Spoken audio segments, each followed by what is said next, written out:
Today we are going to talk about the hypersensitivity reactions. In this lecture, we will be doing 1 and 2. So as usual, the learning objectives are given. Now, for understanding hypersensitivity reactions, please learn these basic definitions which will be used in your life in all the 4 types of the hypersensitivity reactions. You see, allergy is defined as a hypersensitivity state. Whenever an allergen comes, your body responds to it. May involve more than one type of a reaction. Allergy is a disease in which there is a hypersensitivity state. It's not necessary कि मैं उससे allergic हूँ तो दूसरा भी allergic होगा, लेकिन allergy is a person to person variable. Hypersensitivity reactions are called hypersensitivity. As a word says, it is a hyper, more than another normal reaction. So it's an overreaction of the immune system. Immune system is involved, and here the harmless agents act. Now you know in immune system we need a antigen against which we respond and make our antibodies. So this is experience and described as an immunological process. Now question arises, why our immune system overreacts? Hypersensitivity में normal से ज़्यादा react कर रहा होता है. Immune system is always there to help us. मगर जब hypersensitivity state आती है तो वो overreact करता है, ज़्यादा काम कर रहा होता है. ये क्यों होता है? इसमें क्या होता है कि जैसे आपको कॉन्सेप्ट है कि कोई भी एंटीजन फॉरेन चीज आएगी, उसके अगेंस्ट हमारी बॉडी में एंटीबॉडीज बनेंगे और वो लिम्फोसाइट्स को और सेल्स को करेंगे, रिकग्नाइज करेगा एंटीबॉडी के ये हमारे लिए हार्मफुल है. तो इस प्रोसेस के अंदर अगर वो बहुत क्विक रिएक्शन करता है, या आप इस तरह से सोच लो कि if suppose any antigen A is coming to the body. A person who is not hypersensitive or is not reacting, his immune system is not reacting, will tackle it. But the ones who are hypersensitive to that antigen A is causing irritation, they will overreact, they will produce more cells. And in this process, adaptive immune response is exaggerated, and it always results in tissue destruction. This is more than the normal. ठीक है, fight हो रही है antigen antibodies के, sales आ रहे हैं, मगर hypersensitivity की वजह से ओवर रिएक्शन है और रिजल्ट हमेशा some type of a damage will occur. Now allergy से ऐसे बताया है कि अब आपको डेफिनेशन याद रखनी है, तो ये आपने डेफिनेशंस करने के बाद आप इसको याद करो, remember it and learn the things which are, जैसे पोलन है, फूड है. Don't ever forget medicines. They are the biggest source of causing allergy in the body. Another important are definition allergen. Allergens क्या होते हैं कि ये आपके antigens होते हैं जो immediate hypersensitivity करते हैं. ये non parasitic एंटीजेंस होते हैं और ये हमेशा allergens जो होते हैं वो type 1 hypersensitivity. Among the 4 they will cause stimulation of one type hypersensitivity. Atopy जब टर्म यूज होती है for the persons who are genetic predisposition, उनके अंदर मैन्युफैक्चरिंग जेनेटिक्स बने ही वो इस तरह से हैं, इस तरह की सिचुएशन में हम वर्ड यूज करते हैं atopy, because they have a genetic predisposition and they produce inappropriate levels of IG. आपको पता है एलर्जीज में आपने सीबीसी में पढ़ा था कि जब बॉडी के अंदर होते हैं तो आपके यूसिनोफिल्स करते हैं. Among the antibodies of 5 types, IgE is responsible for the allergic reactions. तो इसमें क्या होगा कि आपका IgG जो होगा वो inappropriate levels तक चले जाएगा, ओवर रिएक्ट कर जाएगा, और इस जेनेटिक प्रीडिस्पोजिशन जब होगी तो वर्ड यूज होगा एटॉपी. तो एटॉपी के अंदर जो एग्जांपल्स हैं that are hay fever, asthma, eczema, urticaria, right. और इसमें familial predisposition होती है, and you will always find elevated levels of immunoglobulin E with eosinophils. Then another term is desensitization. It is a process in which there is an alteration, change हो गया immune response to the drugs and results in a temporary tolerance. आपने देखा होगा कि कुछ लोग जब बहुत दिन तक एक दवाई खाते रहते हैं उसको रिस्पॉन्ड नहीं करते, तो इसमें हम लफ्ज बोलेंगे desensitization. Or drug hypersensitivity, I told you that in allergic reactions and in hypersensitivity reactions, usually drugs play a very important role. और इसके अंदर जो होते हैं exaggerated response अकर कर रहे होते हैं. Now coming to the topics कि हम लोगों को classification पता होना चाहिए in your exams. There are 4 types of hypersensitivity reactions and they all have an important role and they have a different reactions. इसीलिए हमने उनको 4 types बनाया है. तो आपको याद रखना है कि इनके mechanisms different हैं, किस time पे ये occur कर रहे हैं, कौन सा tissue response हो रहा है, कौन सा cell है. It is very important and you should remember कि कब कौन क्या काम कर रहा है. तो जो टाइप 1 इसको हम ब्रॉड में कर लेते हैं कि hypersensitivity reactions are of 2 types, immediate and delayed. जो इमीडिएट है this is always antibody mediated. इसके अंदर टाइप 1, 2 और 3 आते हैं. जो डिले टाइप ऑफ हाइपरसेंसिटिविटी है this is the only hypersensitivity among the 4 in which the cells are mediated.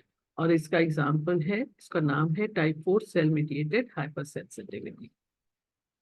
The other thing to remember is कि कौन सा पार्ट कब कर रहा है. तो टाइप 1 में you should always remember that immunoglobulins E antibodies बनेंगे, वो बाइंड करेंगे to the Fc receptors on the mast cells. Type 2 के अंदर जो होता है इसका नाम है AB mediated immunes और इसके एग्जाम्पल्स में आ जाता है RBCs. तो when you are learning you should remember कि टाइप 1 को क्या कहते हैं, 2 को क्या कहते हैं, 3 और 4. Now this is a very good diagram which is telling you the name. जैसे 1 का है immediate और anaphylactic reactions, number 2 है cytotoxic reactions, third is immune complexes and then fourth is the delayed. Now effectors means आपके MCQ के point of view से you should know कि अगर लिखा हुआ आए question में कि immediate hypersensitivity में IgE होती है जबकि cytotoxic में IgG और IgM है. This is very important. You usually get confused in naming the antibodies which are formed. Third reaction को हम इम्यून कॉम्प्लेक्सेस कहते हैं. इसमें IgG और IgM होता है. और जो डिले टाइप है उसमें आपके हेल्पर टी सेल्स और वो आते हैं. This is a diagram explaining. आप इसको डिटेल में देखो. लेक्चर में मैंने आपको बहुत डिटेल में एक्सप्लेन कर दिया है कि what is happening. Now type 1 को उठाते हैं. टाइप 1 में क्या होता है कि this is called a immediate allergic reactions. इसमें क्या होता है कि पेशेंट यूजुअली उसके मास्ट सेल्स हिस्टोन्स ये काम कर रहे होते हैं और इसमें फर्स्ट कांटेक्ट में a person get sensitize means the person recognizes the body antibodies recognizes that we are allergic to this thing. हर के अंदर नहीं होता. जिनके अंदर हाइपर सेंसिटिविटी है, फॉर एग्जांपल वो कोई एक एक्सपोजर उनको होता है, वो एक जैसे यूजली लोगों को फिश से होता है. तो फर्स्ट टाइम जब वो फिश खाएंगे अपनी लाइफ में तो उनकी बॉडी रिकग्नाइज करेगी, उसके अगेंस्ट उनको एलर्जी डेवलप होगी. लेकिन the beauty of this type 1 is कि जब सेकेंड एक्सपोजर होता है, जैसे जैसे एक्सपोजर बढ़ता है वो और सेंसिटिव होते जाते हैं. तो सेक्स जो सेकेंड एक्सपोजर होता है वो क्यों ज्यादा एग्जैजुरेटेड होता है, इसलिए होता है क्योंकि there will be a cross linking between the immunoglobulin E और जो मेम्ब्रेन सेल से डीग्रेनुलेशन हुई थी और मीडिएटर्स रिलीज होते हैं जो कि बॉडी के अंदर सिस्टमिक और लोकलाइज्ड रिएक्शंस करते हैं. So first exposure is not very severe, but as time goes on, continuous exposure will make it more sensitized. इसके अंदर जो important part है वो ये है कि it is usually present in the developed country. इसके अंदर important होता है need prior sensitization. Binding of the antigen is to the Ig or mast cells. Mast cells के नाम याद करने. And when they react, there will be a chemical reaction, always resulting in a release of histamine and serotonin. अब इसकी जो process है इसके अंदर आपको याद रखना है कि जो IgG होता है वो as I told you is always associated with allergic reactions or they are known to promote the allergic reactions. This is the example again of the name. Remember few important allergens जो कि body में कर सकते हैं. किसी को कुछ करेगा, किसी को कुछ करेगा, but you should be aware with that. अब समझने की बात ये है फर्स्ट मैकेनिज्म. जैसे मैंने आपको एग्जांपल की है कि जब फर्स्ट टाइम एक्सपोजर होता है तो usually a mild reaction occurs, but repeated exposure will lead to a serious reactions. Or once a person is sensitized, तो उसके अंदर क्या होता है कि लिमिटेड एक्सपोजर से भी वेरी स्मॉल अमाउंट से भी ट्रिगर कर सकते हैं सेवर रिएक्शन। इसका एक तरह से एग्जांपल ले लेते हैं कि फर्स्ट टाइम फर्स्ट करो कि 1 नंबर था जैसे आपसे माइल्ड रिएक्शन हुआ, नेक्स्ट टाइम जैसे जैसे बढ़ता जाएगा 2, 3, 4, 5 हो गया। अब छोटा सा भी पार्ट ऑफ एलर्जन का रोग है तो वो बॉडी जो सी है उसके ऊपर हाइपरली रिएक्ट करेगी, और जितना जितना एक्सपोजर बनेगा reaction time will be decreasing. First exposure जैसे मैंने बताया कि उसमें क्या होता है कि allergen stimulate the formation of the antibodies, these IgE get fixes to the Fc portion of the mast cells and basophils. Now in the second exposure the same allergen क्या करेगा, ब्रिज करेगा बिटवीन द IgE मॉलिक्यूल और fixed mast cells को। इसकी वजह से क्या होगा कि they will be activation and degranulation, जो मास्ट सेल्स हैं वो डीग्रैनुलेट करेंगे और रिलीज करेंगे मीडिएटर्स। ठीक है, तो जो टाइप 1 हाइपर सेंसिटिविटी है उसमें primary reaction first time exposure में सिर्फ सेंसिटाइजेशन हो रही है और that will be before the granulation, और हिस्टामीन और हेपरिन रिलीज होंगे। जब सेकेंड टाइम एक्सपोजर होगा तो that will be due to the affecting of the target cells, वो जो सेल्स थे वो सेंसिटाइज हुए हैं वो डायरेक्ट उनको जाके अफेक्ट करेगा, और इसके अंदर जो मीडिएटर्स निकलते हैं आपको नाम याद रखने हैं, PGE और PAF। तो प्राइमरी रिएक्शंस के मीडिएटर्स के नाम है जो रिलीज हो रहे हैं, reaction histamine and heparin. Now immediate reactions जो होते हैं हमारे पेशेंट कैसे रिएक्ट करते हैं जब क्लासिक एलर्जिक रिएक्शन होता है, suppose you have taken something, drug हो गया या कोई हाई प्रोटीन्स, एग हो गए, फिश हो गई, तो पेशेंट को flushing, hypotension, increase mucus production, pruritus means itching होती है, स्मूथ मसल्स की कॉन्ट्रैक्शन और वेस्कुलर लीकेज हो रहा होता है। लेकिन बाद में उसी सेम रिएक्शन में जो लेट फेज रिएक्शंस होते हैं उसमें सेल्यूलर लेवल पे आ जाते हैं। At that level eosins are infiltrated, neutrophils आ जाते हैं, फिब्रिन डिपॉजिट होते हैं सारे सेल्स जैसे eosinophil, neutrophils, monocyte, और रिजल्ट करता है in the tissue reaction. These are few pictures in which we have shown you allergic reactions. Okay, just to give you the concept. In my lecture, I have explained that more in detail. Now, you should remember कि type 1 hypersensitivity के examples क्या हैं, क्योंकि अगर exam में पूछा जाए कि what are the examples, इसमें first आ जाता है कि आपको जो systemic anaphylaxis होता है, दिस इज वेरी इंपॉर्टेंट। कोई भी ड्रग लगा, कोई ब्लड का रिएक्शन हुआ उसके साथ हुआ तो उसको हम कहते हैं सिस्टमिक एनाफाइलैक्सिस। इसके अंदर सबसे इंपॉर्टेंट कौन सा है, ड्रग रिएक्शन एनाफाइलैक्टिक, लफ्ज एनाफाइलैक्टिक बोल रहे हैं विद द पेनिसिलिन। इसी तरह से हमारी जो रेस्पिरेटरी एलर्जिक डिजीजेस हैं जिसमें एलर्जिक एस्थमा और एलर्जिक रेनाइटिस।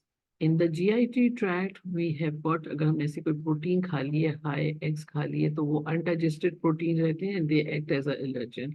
और स्किन की एलर्जी तो होती है with nickels, perfumes. Now coming to the type 2 hypersensitivity, इसमें क्या होता है, दिस इज डिफरेंट, अब इसको समझना है। इसमें क्या होता है कि जो स्मॉल मॉलिक्यूल्स होते हैं वो बाउंड करते हैं टू द सेल्स और उसको प्री स्ट्रक्चर्स के अंदर फॉरेन बॉडी की तरह से रिकग्नाइज करते हैं। Characteristic example of this is a blood transfusion reaction, और एग्जांपल है दूसरा एरिथ्रोब्लास्टोसिस फेटालिस। अब इसमें क्या होता है कि दे क्रिएट अ सिचुएशन, जो भी आपका ज्ञात क्या था जैसे ब्लड का कोई कंपोनेंट हो गया या कुछ और हो गया, वो क्या करेगा कि वो एक बाउंड करेगा और हमेशा they will result in a cell cytotoxicity, mean cell की टॉक्सिसिटी, और cytolysis mean cell destruction. Here the antibodies are IgG और IgM। और इसमें second important thing is in type 2 always the complement reactions are involved, right? So in type 2 hypersensitivity, there will be an activation of the complement system and there will be an activation of the cytotoxic cells. इसमें सबसे ज़्यादा NK means natural killer cells. Both will be activated or they will result in the lysis of the cell. इधर cells के lysis होना must है. Now this is an example which is being shown by a blood reaction. आप देख रहे हो कि RBCs के ऊपर सरफेस पे एंटीजेंस होती हैं, नॉर्मली प्रेजेंट होती हैं, और ये जब एंटीजेंस हमारी बॉडी में जाती हैं तुम्हारा कॉम्प्लीमेंट सिस्टम के अंदर से IgG जो आती है वो आगे इसके साथ एक कॉम्प्लेक्स बनाती है और that IgG binds to the antigen on the membrane. Now when the complement is accreted, उसका hypersensitivity रिएक्शन करेगा. आप उसके सारे स्टेप्स नहीं बाय हार्ट याद करते, बट रिमेंबर कि एक आरबीसी के ऊपर एंटीजेंस है जिसके अगेंस्ट आपकी IgG बनी और कॉम्प्लीमेंट सिस्टम के साथ उसने रिएक्ट किया. कॉम्प्लीमेंट सिस्टम आपको पढ़ाया जाएगा and they will lead to the cell death. और this cell death is due to the जो कॉम्प्लीमेंट सिस्टम था उसने जो सेल था उसकी मेम्ब्रेन पे अटैक करेगा और कॉज करेगा लाइसिस ऑफ द सेल्स. अब एग्जाम्पल कर लेते हैं कि हमारी जो एंटीबॉडीज हैं IgG और IgM वो सेल के सरफेस पे रिएक्ट कर रहे हैं. जब वो रिएक्शन करता है तो क्या होता है कि सेल मेम्ब्रेन के अगेंस्ट बढ़ती है एंटीजेंस और सर्कुलेटिंग एंटीजेंस के against. Now a term hapten is very important to know. Hapten क्या होता है कि it is a small molecule which when combined with the large carrier such as a protein can produce antibodies and bind.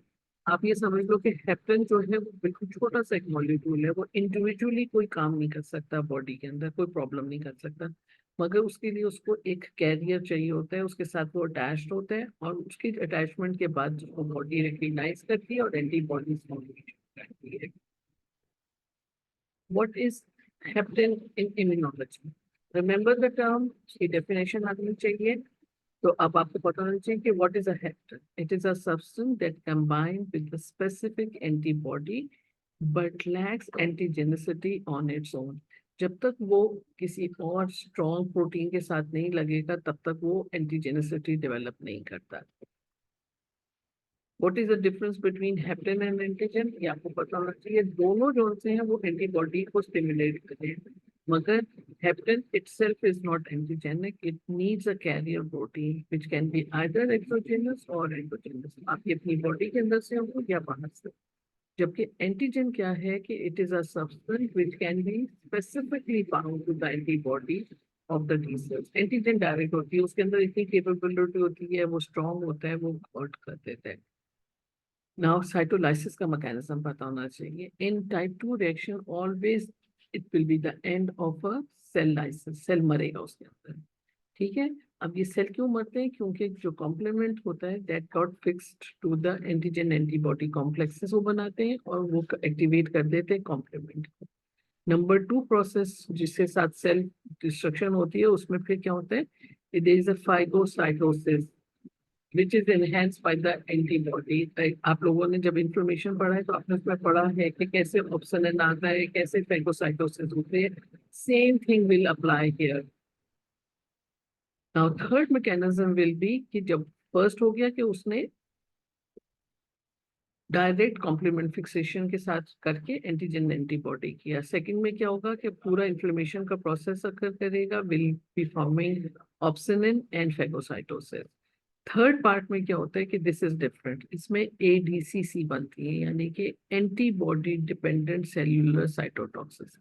इधर depend करेगा कि antibody किस तरह की थी. फॉर एग्जांपल ट्यूमर सेल्स थे, ग्राफ्ट सेल्स थे, क्या चीज था.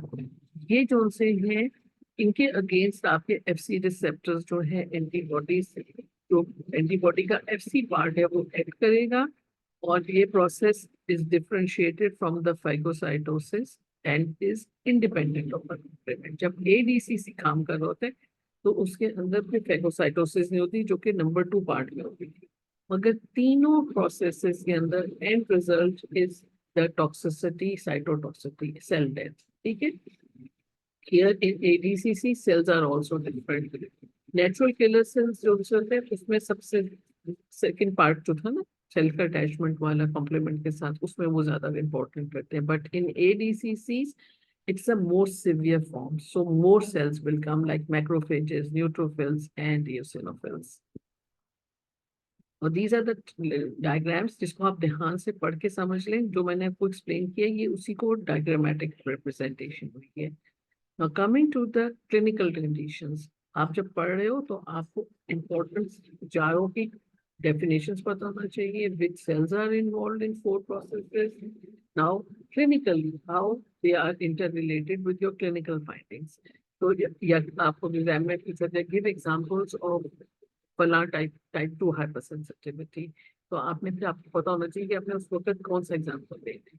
सो इन टाइप 2 ट्रांसफ्यूजन रिएक्शन जिसके अंदर एबीओ इनकम्पैटिबिलिटी प्रेजेंट होती है, यू नो कि जब हम ब्लड ट्रांसफ्यूज करते हैं तो उसमें हमें दो तरह की कंपैटिबिलिटी देखनी होती है, एक ग्रुप की जिसको हम एबीओ इनकम्पैटिबिलिटी कहते हैं and the other is RH incompatibility, whether it is a negative और पॉजिटिव, राइट। तो जो आरएच इनकम्पैटिबिलिटी है ये यूजली तब अकर करती है जब पेरेंट्स के ब्लड ग्रुप की एक मदर, स्पेशली अभी मैं आपको एक्सप्लेन करूंगी कि कैसे होते हैं, hemolytic diseases of the new born में आरएच इनकम्पैटिबिलिटी होती है। तो first learn these 4 names of the examples और फिर इसको उसके एग्जांपल्स करने हैं, ठीक है। ग्राफ रिएक्शंस के अंदर होता है, ड्रग रिएक्शंस में स्पेशली द पेनिसिलिन, ये सारे एग्जांपल्स हैं जिसमें टाइप 2 हाइपरसेंसिटिविटी रिएक्शंस करना है। The most important example clinically जो हमें मिलता है वो कहलाता है haemolytic diseases of the newborn, और इसका एग्जाम्पल है erythroblastosis fetalis. You have done this in your physiology जब आप लोगों को ब्लड और ब्लड ग्रुपिंग कराया गया था, मगर मैं फिर से एक्सप्लेन करती हूँ कि what happens if a mother is a negative and a husband is positive blood group, कोई भी ब्लड ग्रुप हो सकता है but mother is negative and the father is positive. अब when she gets pregnant for the first time and has a positive blood group child, तो first child में कोई harm नहीं होगा, उसको कोई प्रॉब्लम नहीं होगा। फ्यू ल्यूकोसाइट्स जो होंगे, इथ्रोसाइट्स वो ब्रेक करेंगे, वो मदर की सर्कुलेशन में जाएंगे, the mother will produce anti IgG bodies against those RH factors, और सब्सिक्वेंट वो सब सही हो जाएगा, the baby will not be very much affected. But suppose next time she gets pregnant, as many times she get pregnant, again and again with a positive child, the reactions will increase. और उसमें क्या होगा कि वो आपकी जो IgG bodies है वो ज्यादा बनेगी, जितनी वो ज्यादा बनेगी उतनी ज्यादा वो प्लासेंटा के साथ रिएक्ट करेंगे, फिर जब वो रिएक्ट करेंगे तो एक्टिवेट करेंगे कॉम्प्लीमेंट फॉर्मिंग सेल्स को जिनको हम मैक कहते हैं, and these will result in the lysis of the RBCs of the baby. और बेबी का जब आरबीसी टूटेगा तो उसको haemolytic diseases of the new born.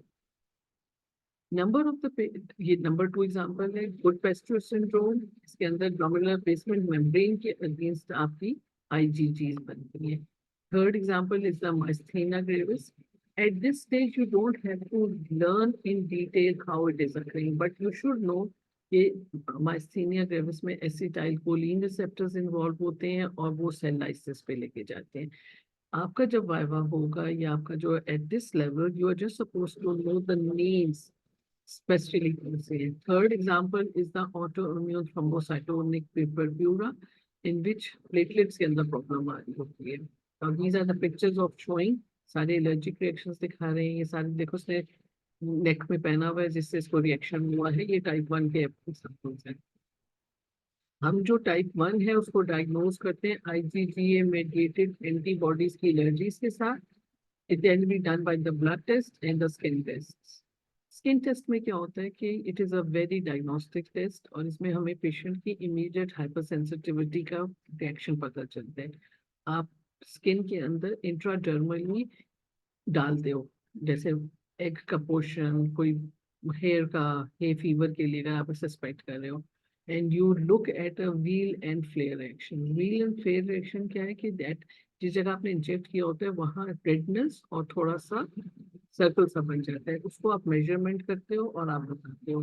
तो remember that in a skin test you can make out कि इसको किस चीज़ से एलर्जी है और आप रिकग्नाइज कर लेते हो।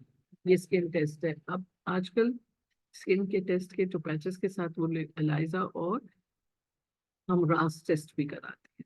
देखो now this is us showing you, देखो इसके हाथ के अंदर उन्होंने एक एच डस्ट लगाई, माइट लगाया इंट्राडर्मली, और आप देख सकते हो कि रिएक्शंस अकर कर रहे हैं, इसको फिर मेजरमेंट किया जाता है, रेड रंग को अप्रिशिएट करो और ये हो रहा है। द ब्लड टेस्ट के सिर्फ आप नाम याद कर लो, रिस्ट है और रास्ट है। Thank you so much. Anil साहब।